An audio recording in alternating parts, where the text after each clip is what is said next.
સુરત શહેરીજનો માટે તારીખ 25 સુધી નવરાત્રિને લગતા વસ્ત્રો, ઘરેણાં સહિત ખાદીના પોશાક, હેન્ડમેડ, સુશોભનની ચીજવસ્તુઓ ખરીદવાની સુવર્ણ તક. શહેરી વિકાસ વર્ષની ઉજવણી અંતર્ગત વેળાજણ ખાતે સ્વસહાય જૂથ મેળો યોજાયો.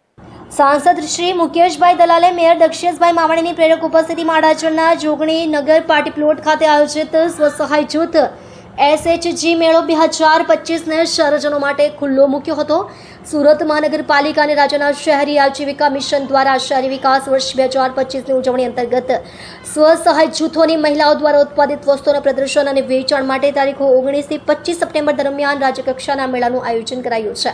સ્વસહાય જૂથના સભ્યો તેમજ PM સ્વનિધિ યોજનાના લાભાર્થી શેરી ફેરિયાઓને સ્વરોજગાર પૂરો પાડવાના હેતુથી શરૂ કરાયેલા મેળામાં કુલ 101 સ્ટોલ સહિત ખાણીપીણીના સ્ટોલ ઊભા કરાયા છે, જેમાં નવરાત્રિને લગતા ટ્રેડિશનલ વસ્ત્રો, ઘરેણાં સહિત ખાદીના પોશાક, હેન્ડમેડ તેમજ સુશોભનની ચીજવસ્તુઓનું વેચાણ કરવામાં આવે છે. આ પ્રસંગે municipal commissioner Shri Shalini Agrawal, mission director Shri Sangeeta Raiyani, deputy mayor doctor Narendra Patil, સ્થાયી સમિતિના અધ્યક્ષ રાજન પટેલ, શાસક પક્ષ નેતા શશિકલા ત્રિપાઠી, દંડક ધર્મેશ વાણિયાવાલા, સાંસ્કૃતિક સમિતિના અધ્યક્ષ સોનલબેન સહિત વિવિધ સમિતિના અધ્યક્ષ અને સ્વસહાય જૂથની બહેનો ઉપસ્થિત રહ્યા હતા.